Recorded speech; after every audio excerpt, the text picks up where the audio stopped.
What's up, guys? Welcome back. Fight Talk here with Jimmy Dukes. We got Ryan Solsbery. That's Sals right. Salisbury. He did give you credit before we started talking that I said it right. I mess up names all the damn time, man. Appreciate your time, brother. What up? It's a mouthful. Great to be here. I'm really excited about this one. Yeah, man. You got three fighters at APFC 21 in Albuquerque. Um, Big event with a lot of in and out fighters in and out of the cage. Huge card. I was looking at the damn card. It was like 100 fights, it seemed like. Oh yeah, Uh, yeah. I, everything from Wing C headlining the prelims. That's gonna be fun. I actually know the kid he's fighting, Austin Haverkamp. Real uh, solid, good guy out of Colorado. So I got to pull for him in that one. But I'm excited to see it either way. And then I got, like you said, three athletes. I got first off Jeremiah Humphrey. He's 2-1, professional welterweight, stud athlete. He's a personal trainer. Always comes in explosive. One of the most explosive guys we have in the gym. But his technique's getting so much better, and he's got a great opponent. I'm really excited for that one. Kylie O'Hearn, she's 4-2. She's fighting a 3-3 girl from, I believe, Australia or Canada. I think Canada. That'll be a barn burner. She's as tough as they come. Absolutely, just tough as nails. Boston girl. She'll brawl. She's fought Jasmine Justavacius from the UFC, a former Olympian, to a really close split decision early in her pro career. So I'm excited to keep her running. And then Logan Paxton is going to be right before the Gable Stevenson fight. I know a lot of people are going to tune in to see Gable, but they're going to see a highlight before then. He's 9-1, 8-fight finish streak, stud wrestler, just a beast, great guy, and I'm excited for him. Nice, man. Seems like you got a lot going on, and I do appreciate your time, like I said. And we just met through Sergio, so shout out to Sergio for kind of Yeah. connecting us. And I wanted to talk to you a little bit more about what you got going on. You told me that you've been training for 12 years, but you've been leaning into the coaching side. And I always love talking to coaches and trainers and all that kind of stuff because there's so much going on for you guys, and the focus is on a lot of the fighters, and as it should be. But I feel like there's a lot of things that coaches don't get an opportunity to talk about, or just kind of like, hey, man, we got some awesome fighters up here at a high altitude, and we're doing well. But I just wanted to dive into some questions about yourself, man. Before we start talking about APFC 21. I want people to understand what is your like philosophy, and how have you evolved as a coach over the years, and what separates you from other gyms in your area. I think as a coach, you do have to focus on the athlete, like you talked about. Really, my favorite thing about coaching is that every athlete's different. It's not a cookie cutter system. Obviously, there's some things across the board you want all of them to be able to do. Maybe it's distance management, maybe it's a certain positioning thing you'd like to see, but each athlete is different, personality wise, fight wise. They might need to get hyped up a little bit more in the back. You might need to calm them down a little bit in the back. But when you know an athlete and you've worked with them long enough, this beautiful synergy starts to happen. The trust is developed. And I'm a people person, honestly. I think statistically, a lot of men are more interested in things. Maybe it's cars, maybe it's construction. I've always found myself drawn to people. I love working with people. I love interacting with them, and helping someone achieve a goal like that is just an awesome thing. That's cool, man. I know you've been coaching for quite some time, and I'm sure you fought, I'm assuming, before doing the Yeah. coaching thing. What was that moment, or like that experience that shaped you, kind of like, what? Like I want to lead fighters more than focusing on myself. When was that moment for you? I haven't lost a fight. I was very successful in amateur kickboxing. I won a state championship twice. I competed in amateur MMA twice, and I won both of them first round. For me, I feel like the turning point was a couple things, some injuries for sure, some injuries that just set me back quite a bit. But really, it was a realization that like I could do more. I'm successful at it. I could keep winning, but I didn't feel the drive to do that 15 fights, that 20 fights that's really going to get you somewhere. I was like, I could see myself doing two or three, but really I wanted to focus in on what I was a little bit more passionate about. I think I had a lot to prove to my younger 15-year-old self, and I feel like I did that. And people ask me all the time, like, oh, you could still do it. Are you still going to do it? Maybe. I wouldn't completely cross it off the table and go doing a pro fight or something.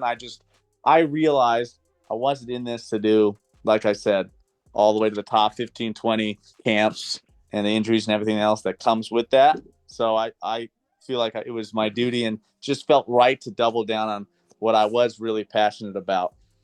That's dope, man. When you look at your coaching career thus far, what's something that you learn that changed the way you develop these fighters? You talk about being a people person, and you've trained for some time, and you've been around.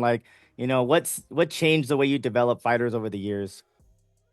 It does depend what they're preparing for. I've coached probably 1,000 amateur kickboxing fights at this point, and that's a different system. When you're talking MMA and you're talking 5-minute rounds, I feel like there's just it comes in the rounds of in the years of training. You develop this coach's eye, which I've definitely developed over the years. We get to see those little moments that need to change and those little moments they're doing right. And if you can bring that to their attention, I'm a huge proponent of filming your sparring rounds. I think if you're sparring and you're not filming it, unless you're going really light and like literally playing around, you're wasting your time quite a bit, because you need to see that consistent habit that happens, that thing that comes out. Maybe you get out of position. Maybe you're doing something really well that's working. And if you can't draw attention to that and hone in on it, I think John Danaher had a really good spiel on this. You should be able to defend a vast variety of attacks. But really, your offense, what you want to do, should start getting just whittled down to the sharpest point you can get it, where you're so good at it. You're not trying to do a million different things. And there are outliers. You got your Tony Fergusons that are going to go out there and do a lot of different stuff. And part of their approach is that chaos.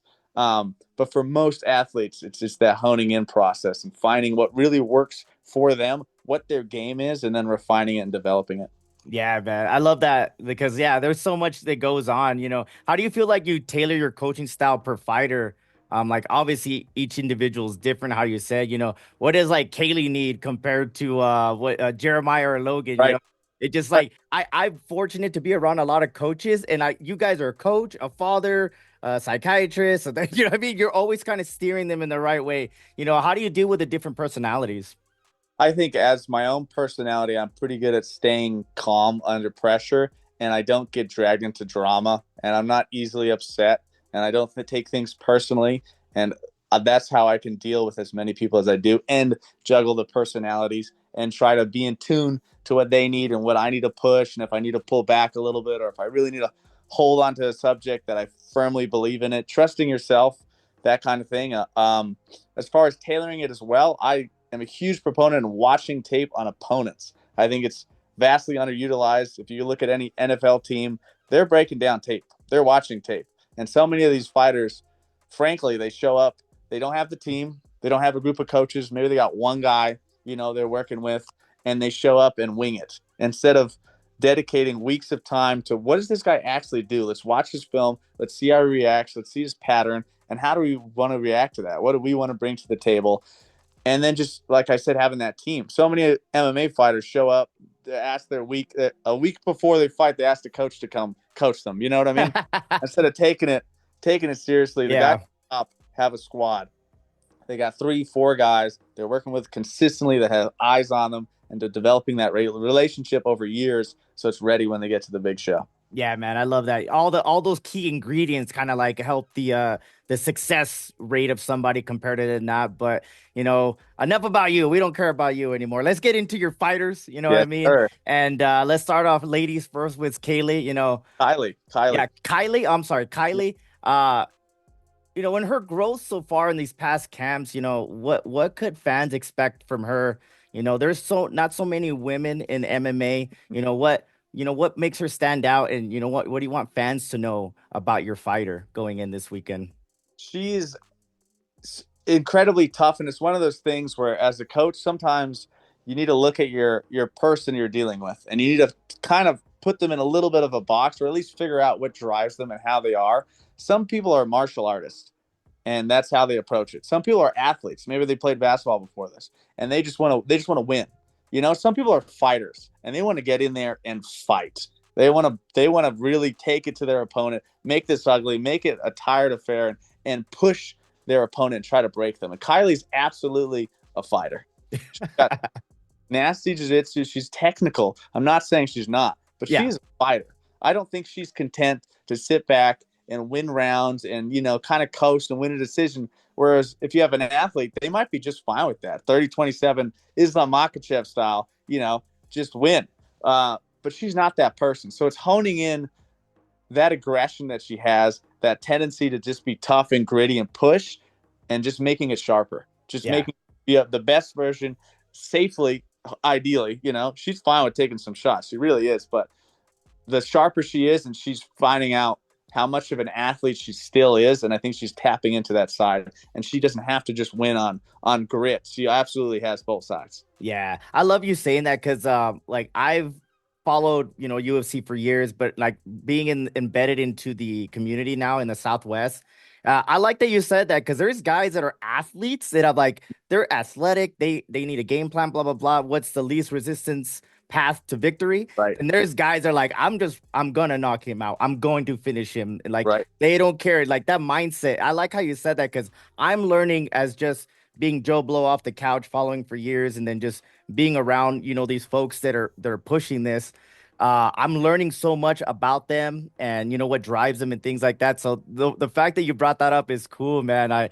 And for a lot of females too, like that I've met, I don't think I've Mm-hmm. ever met a female athlete in MMA that was like, yeah, I'm just trying to get these wins. Like, no, they're like, Right. I'm trying to finish. I'm trying to get this girl. I'm like, Yeah. oh shit, Yeah. that's like to me, I'm like, I don't even have like that in my body at all. You know what I mean? So Yeah. so when I see fighters talking that way, handling themselves that way, and doing all the things how you said outside the gym, in the gym to do that, I wish like if everybody would understand that a little bit more, people they would understand fighters a lot more for sure. Absolutely. Absolutely. On that point, I have two athletes I work with. This young kid, Spall, he's about to have his pro debut. He just won the IMMA World Championship, gave me this cool shirt.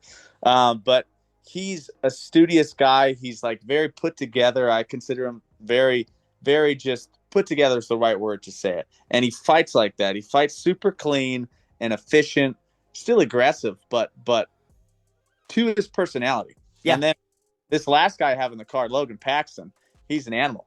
He loves listening to death metal. He's a great guy. He's a softie too, but he has that destroyer in him, that chaos, and like bring that violence. And you can see it in his fights. His last fight for APFC was a mauling and just broke the guy down.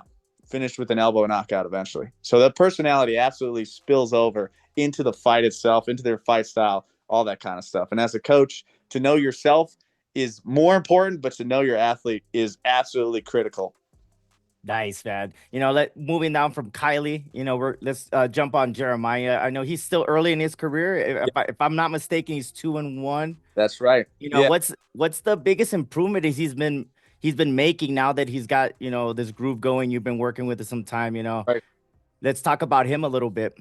He's got that learner's mentality where he's hasn't been in this sport very long. I might be wrong, but I believe he's only been in this sport MMA wise for about 3 years. And he's learning exponentially. He got thrown into this shark tank of a room at high altitude. You got Corey Sandhagen in there. You got Justin Gaethje. You got Neil Magny. You got Chepe Mariscal. Like all these UFC vets that he's in there sparring with. So when you're sparring someone like that, it's hard to try new things.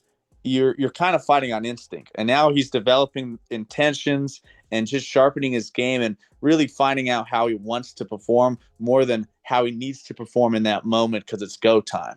And he listens super well, very respectful, puts his head down and grinds. He's one that's just on a quick rise. We had a fight in Alaska his last time out. Flew all the way out there, show up. The guy he's supposed to be fighting is supposed to be 1-0 professional. Turns out the guy's 5-0. Oh my goodness. But it's Alaska, and we're already out there. And I'm like, Jeremiah, it don't matter. 10-0. We're about to whoop this guy's ass. And he dominated him for 3 rounds and got it done. That's awesome, man. The thing that you were saying, and I like this, and just from my experience, I've seen guys when they just started getting into the sport when I started covering it, and they were thrown into a gym where there's a lot of guys already that are already pursuing amateur career, a couple pros, and I see like the way they like move up is a lot faster because they're getting their ass They kicked have to. a lot. You know what I mean? It just like you're getting your butt kicked to where like you start realizing like, all right, I can hang. Now let me start working on what I need to work on because one coach that I talked to, a lot of people he says a lot of people like the thought of being a fighter until you're in there or having to do all that stuff. Then it's kind of like then you start separating that crowd. Kind of like the guy that thinks he wants to fight, that calls the coach on a week's notice to show up to my fight, compared to the guy that's training with those 2 or 3 people, how you said, getting ready for a card, doing everything in and out of the Yep. gym to be successful. So it seems like Jeremiah's on a good pace to pursue a great career, huh? Doing things right, and he's taking it to. I'm not going to name any names, but he's taking it to a lot of high level guys and showing himself. I think, and the coaches that he's ready for some big things. Yeah, man. So you already said his name, Mr. Paxton. You know what I mean? This streak is crazy. The Yes. last fight had a great finish. You've been working with this guy. I think you said since 1-1, you've been Yep. working with this guy. I think you told Yep. me in the text message. How has he evolved as a fighter? And you guys have meshed because I've been fortunate to see like fighters and coaches like Mhm. become one person. So talk about that and how you guys worked on that relationship and how's the evolution of him as a fighter been? He's one of my OG guys for sure. I've been working with him for a really long time, and we've done something really really special. Him and his former roommate, longtime friend John Kuhneman. Kuhneman's 10-0. We've gone on a streak with those two guys where we haven't lost, and we finished I think out of 14 fights, 13 of them. Just an amazing streak. The hard work, consistency, showing up for each other, and just showing up day after day. And he's developed so much as a fighter by getting the fight experience. He didn't have a huge amateur career. He's a great wrestler, but being in fights and finding yourself, it can be so chaotic your first couple times fighting. But then being able to like, yeah, I know how it's going to go. Let's really be in there, be present, find what I need to do, execute on what we're working on, and perform how we know he can perform in there. And he's really tapping into that side where he's finding all these finishes. He's not rushing it and forcing them. He's making them happen. He's had a string of these second round finishes where the first round he really gets comfortable in there, and the second round he finds that kill. Nice. I've heard the term, because some guys in my area like just excel pretty quick. So a lot of people don't want to fight them in the amateur scene. So they have to go pro and they're like just learning on the job, you know what I mean? Just learning on the job. I know a fighter here from this area, man. He's been fighting pro forever because like there was no amateur fights for him at the time. So when you saying that and when you have the right type of personality, the grit and all that stuff and the ingredients to succeed, this is the perfect example of how he's taking advantage of that. But with that being said, you mentioned he might be UFC ready with this win. Is that something that's he's been eyeing, or he's not just trusting the process? I know a lot of guys kind of like look too far ahead, and obviously for a lot of the fighters and athletes and people who are serious, that is the end goal. Do you see that in the near future for him, or we just let that fall into place when it needs to? It is out of our control, but I think come Sunday night he gets a highlight reel finish and we get him signed to the UFC. I think he's more than ready for it. He's competing and doing more than just competing with all these high level guys in the gym. He's been doing this for a long time. He's a consummate professional, and he's a really really exciting athlete. And I think that's what the UFC is truly hoping for. Yes, he's got the great record. Yeah, he's got a great look. He's got a great physique. He's got a good personality. He can talk on the mic, but that man brings the action and gets finishes, and he wants to fight excitingly. He has a close friend in Drew Dober who's pushing to get him to the UFC, and I think he's learned a lot from some of those talks and just knows it's inevitable. It's just a matter of time. He just has to keep doing what he's doing. Yeah, I love that. Yeah, because all those things are key. I like, since I kind of was telling you, I'm a content guy, so I let these girls and guys like, hey, you might not like the pictures or doing the interviews, but that's gonna help your stock and your brand. And that just, I mean, you could be a killer in the middle of Alaska, you know what I mean? And Right, nobody knows who you are, and nobody right. wants to see you fight. And it is what it is now with technology and social media nowadays. People want to see people that are exciting. And if you can win and you can talk, you look the part and all that. I mean, those are all the ingredients you need to have a successful pro career in the UFC, man. But three fighters on the same card, as a coach, how do you balance your energy and focus on the corner responsibility, throughout the night? Cornering is such a fun thing. I feel like as a fighter, we all know that feeling of tapping in and being very heightened awareness of everything that's going on. Everything looks a little better and sharper. You're just in the moment. You can't let your mind get too far to the past or to the future. And I think it's the same thing as a coach. You got to lock in and be there for them. It's about the athletes now. And I think it's my favorite day every time it comes up. I go, oh, here we go again. I missed it. And here we are back here again, and I love it more than almost anything else. Walking out of that curtain with them and executing a game plan, and I feel I really thrive under that pressure. I think it brings out a great side of me. You got to cater to your athlete. You got to see how they're doing. I think we have a really good system of getting them where they need to be, and every time's a little bit different, which is fun for me. It's a moving target. You can't repeat the exact same warm up and the exact same food and expect to feel the exact same way. It's okay that it's different. It's a moving target, but we find that target and hit that target. Yeah, I love how you say that because I've been fortunate enough to travel with some teams out of town, and it's like it's always like a vibe and like the way things are going, and I'm always kind of like I make it a point when I'm capturing content for teams or fighters. I'm like a fly on the wall. I really don't want you to interact with me unless you really want to, because I just want to capture people in their element and how the vibe is going. Because I've seen trips where the vibe was thrown off and the fight was thrown off. And then recently I went on a trip and the vibes were all high and it was a great night. So I can see how that kind of goes. You know what you mean? Do you ever get nervous or like for your fighters, or are you the kind of coach that how you were saying it's more excitement, no nerves, just no concern, just you're going out there to go do your guys' thing? I think nervous energy and excited energy are next door neighbors, and they're often confused. And I'll tell my athletes that sometimes, like, yeah, you might be nervous, but you're also excited. Like, there's a reason we're here. Anytime my athletes prepared to go out there, I wouldn't say I'm really nervous. There might be a little bit of that exciting energy that something's coming, Yeah. and we've prepared for this. And it does depend on the athlete. Like I was saying earlier, sometimes it's more of like, hey, this is just like sparring. Let's just go out there and do it. And sometimes it's like, this is the time to do it. You only get to do so many of these. Let's really enjoy it and put our all out there and go do it. Either way, I feel like any of that pressure and nerves just makes me sharper. It makes me better in that moment. I love that feeling. There's a reason I put myself through. Like you said, this sport doesn't pay a lot.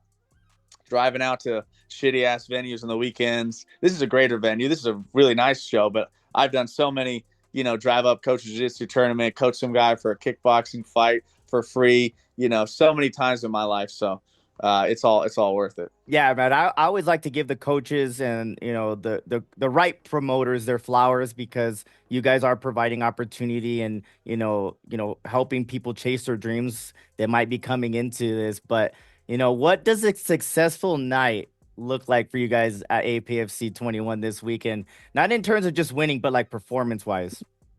I'm looking for nothing less than 3 finishes. That's what I want to see. But more than the finishes, I just want to see them bring those new skills they've been developing in the camp to the table. Because I think, 8 weeks ago, Kylie could have still beat this girl, but I want to see her compete with that different mindset, that different ability. And same for the rest of them. I think they have all the natural ability, but now it's like, what were we working on? What do we want to see them execute out there? And if they do that, I think they more than capable of getting those highlight reel finishes. I think they will.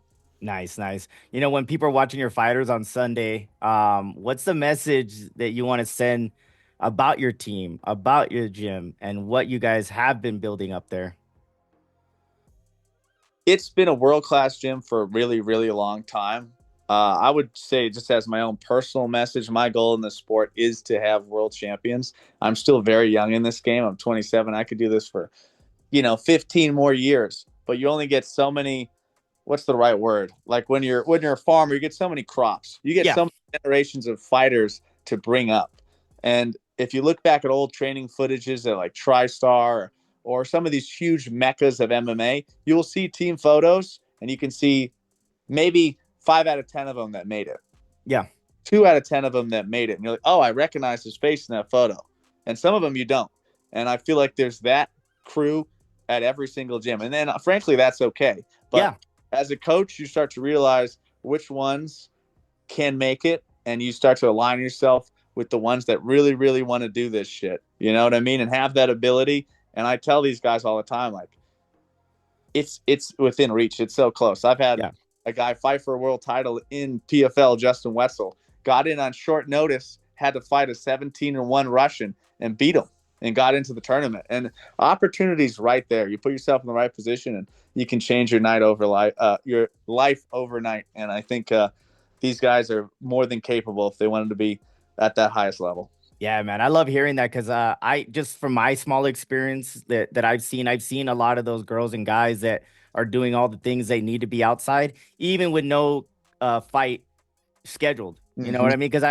Because no knock to guys that I know. Like I'm really cool with a lot of the fighters. I'm like one thing that for me, I'm coming in as a guy from the outside. I have no horses in the race. I'm fair as possible. I'm covering the sport down the middle. But I can see some of the guys and girls. It's kind of like when their coaches aren't taking them serious. It's like, dude, you're not doing all the right things to get Right. that attention. And how are you saying like, hey, like I have guys and girls that want to do this, and you got your time is only so much in a day on top of whatever you got going outside the gym. So I'm the same way when I do content, when I work with people. I'm like, hey man, I'm not saying I have the biggest platform forever, but I take my time serious.